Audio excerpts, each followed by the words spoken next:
राम राम बहनों, मीरा के सामलोक में आप सभी का बहुत बहुत स्वागत है। आशा करती हूँ आप सभी खुश होंगे, स्वस्थ होंगे, हंसते होंगे, मुस्कुराते होंगे। तो जैसा कि आप जानते हैं, अहोई अष्टमी का व्रत आने वाला है, तो बस इसी श्रृंखला में मैं आपके लिए एक कहानी लेके आई हूँ अहोई अष्टमी माता की। तो सुनिए। एक साहूकार था जिसके 7 बेटे, 7 बहुएं और एक बेटी थी। तो कार्तिक मास में दिवाली आती है, तो पहले कच्चे घरों की लिपाई पुताई के लिए मिट्टी लेने के लिए जाना पड़ता था। तो साहूकार की 7 बहुएं अपनी इकलौती नंद के साथ जंगल में जाकर खदान से मिट्टी खोद रही थी। वहां पर श्याऊ माता की मांद थी। मिट्टी खोदते समय ननद के हाथ से कुदाली श्याऊ माता के बच्चे को लग गई और वह बच्चा मर गया। इससे श्याऊ माता बहुत नाराज हुई और नाराज होकर बोली कि मैं तेरी कोख बांधूंगी। तो ननद अपनी सारी भाभीियों से बोली कि आप में से कोई मेरी मेरी जगह अपनी कोख बंधवा लो। तब 6 जो बड़ी वाली भाभियां थी, 6 बड़ी भाभीियों ने मना कर दिया अपनी कोख बंधवाने से। लेकिन जो सबसे छोटी वाली भाभी थी वह सोचने लगी कि यदि मैंने भी अपनी कोख नहीं बंधवाई तो सासू जी नाराज होंगी। और यह सोचकर ननद के कहने पे छोटी भाभी ने अपनी कोख बंधवा ली। इसके बाद छोटी भाभी के जो बच्चे बाहर खेल रहे थे वो बाहर खत्म हो गए और जो पेट में था वो पेट में खत्म हो गया। एक दिन उसने पंडित जी को बुलाकर पूछा कि मेरी सारी संतान जो बाहर थी वो भी खत्म होगी, जो पेट में थी वो भी खत्म होगी, और जो अगर होती है तो वो 7 दिन की होके मर जाती है। इसके लिए मैं क्या करूं? तब पंडित जी ने कहा कि तुम सूरी गाय की सेवा करो। सूरही गाय जो है वो श्याऊ माता की भाईली है और वही तेरे को खुलवा सकती है, बाकी और कोई उपाय नहीं है। तभी तेरा बच्चा जिएगा। अब वह बहुत जल्दी उठकर चुपचाप सूरी गाय जो थी उसका घर साफ कर देती, उसके लिए हरा चारा ले आती और पानी वगैरह की रख देती, क्योंकि सूरी गाय लंगड़ी थी, उससे बेचारी से चला नहीं जाता था।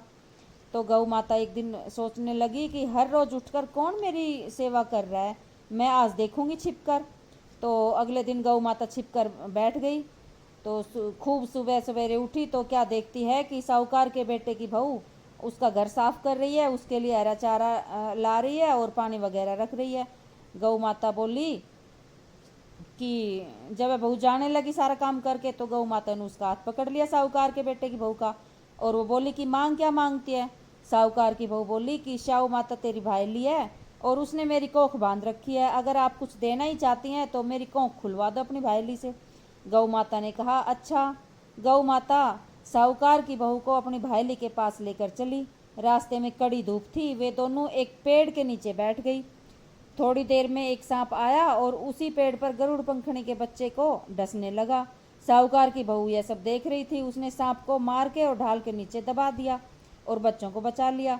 थोड़ी देर में गरुड़ पंखनी आई तो वहां पर खून ही खून देखकर समझने लगी कि साहूकार के बेटे की बहू ने मेरे बच्चों को मार दिया, और वह बहू को चोंच मारने लगी।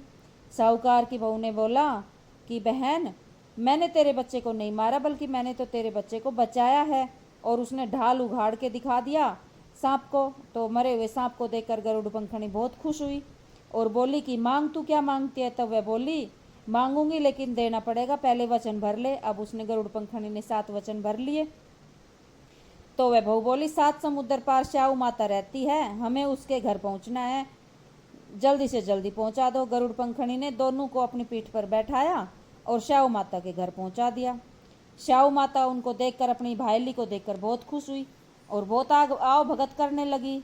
और वो गौ माता से बोली श्याऊ माता कि आ बहन, बहुत दिनों के बाद मेरी याद आई है, बता क्या बात है, बता कैसे आई। तो बातें करते करते श्याऊ माता बोली कि बहन, मेरे सिर में ना जू पड़ गई है। तो सूरी गाय बोली साहूकार के बेटे की बहू से कि तू ना इसके सिर की सारी जुएं निकाल दे। इस पर उसने, बहू ने, और सूरी माता वो बहू ने श्याऊ माता की सारी जुएं निकाल दी।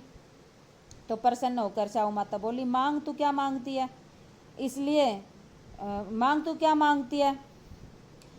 तो वो बहू बोली कुछ नहीं मांगू। तो प्रसन्न होकर श्याऊ माता बोली कि मैं तेरे 7 बेटे और 7 बहू हों। वह बोली मेरे तो एक भी बेटा नहीं है, 7 बेटे और 7 बहू तो कहाँ से होंगी? श्याऊ माता बोली, मैंने वचन दिया है कि 7 बेटे 7 बहू होगी, तो मेरा वचन कभी भी खाली नहीं जाता। तो साहूकार की बेटी बोली, बता कैसे वचन खाली नहीं जाएगा। तो वो माता बोली, सूरी वो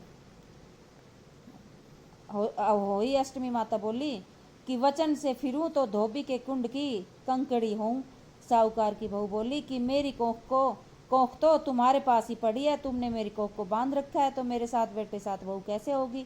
ये सुनकर श्याऊ माता बोली कि तूने तो मुझे ठग लिया, लेकिन अब क्या कर सकते हैं, मैं तेरी कोख जरूर खोल लूँगी क्योंकि मैंने वचन दिया है तुझे। तो अब होई माता ने ना साहूकार के बेटे की बहू की कोख खोल दी।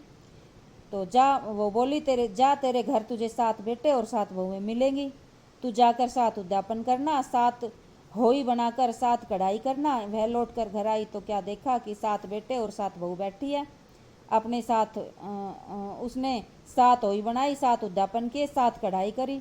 शाम के समय जेठानियाँ आपस में कहने लगी कि जल्दी जल्दी धोख पूजा कर लो, कहीं छोटी बहू को अपने बच्चों की याद आ गई तो वह जोर जोर से रोने लगेगी और हमें कथा भी नहीं करने देगी।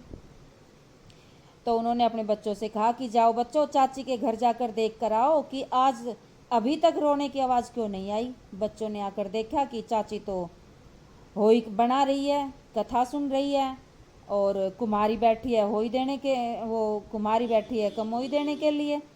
चाची के घर तो बहुत ठाठ बाट लग रहे हैं।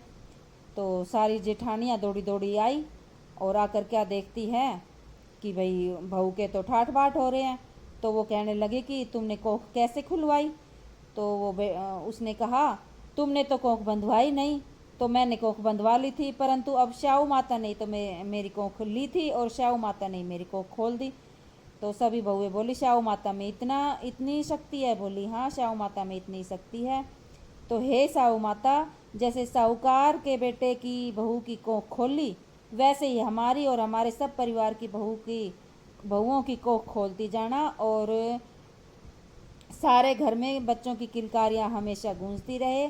कहता की सुनता की, ओकारा भरता की, रानी धावे राज ने, हम धाव मारा काज ने, पोता धाई राबड़ी, दोता धाई खीर, मिठी लागे राबड़ी, खट्टी लागे खीर। इसके बाद विनायक भगवान की यानी गणेश भगवान की कथा सुननी चाहिए। अगर आपको गणेश भगवान की कथा सुननी है तो सुनिए, गणेश भगवान की भी मैं कथा सुनाती हूँ। एक बार एक विनायक जी था, तो वो चुटकी में चावल और चम्मच में दूध लेके घूम रहा था, कोई मेरी खीर बना दो, कोई खीर बना दो। तो सब बोली, जा ना, ऐसा खेल कौन खेलेगा। तो एक बूढ़ी माई बैठी थी, बूढ़ी माई बोली, ला बेटा मेरे पास तो कोई काम है ना, चल तेरे साथ मैं ही खेल लूँगी। अब एक कटोरी 2 कटोरी लेके आई, बोली, ले बेटा, एक कटोरी में तो दूध घाल दे और एक कटोरी में चावल घाल दे। तो वो गणेश भगवान बोला, माता बुढ़िया माई, कटोरी नहीं परात लेकर, जो तेरा घर में सबसे बड़ा पतीला है ना वो लेकर। अब वो बूढ़ी माई बोली, बेटा मेरे घर में तो ना परात और ना पतीला। बोला, तू अंदर जाके तो देख। अब बूढ़ी माई ने अंदर जाके देखा तो परात भी रखी और पतीला भी रखा। अब बूढ़ी माई परात और पतीला ले आई तो गणेश भगवान ने जैसे ही चोटी का चावल छोड़ा वैसे ही तो परात भर गई, और जैसे ही चमची का दूध पतीला में डाला वैसे ही पतीला भर गया। तो बोला, बूढ़ी माई खीर बना ले, मैं नहा के आ रहा हूँ। अब बूढ़ी माई ने खीर बनाने खातर रख दी तो खीर बनने लाग गई। तो अब खीर बन के खूब गाढ़ी होगी, एकदम खोवा बन गया खीर को। तो बूढ़ी माई का मन में लालच आ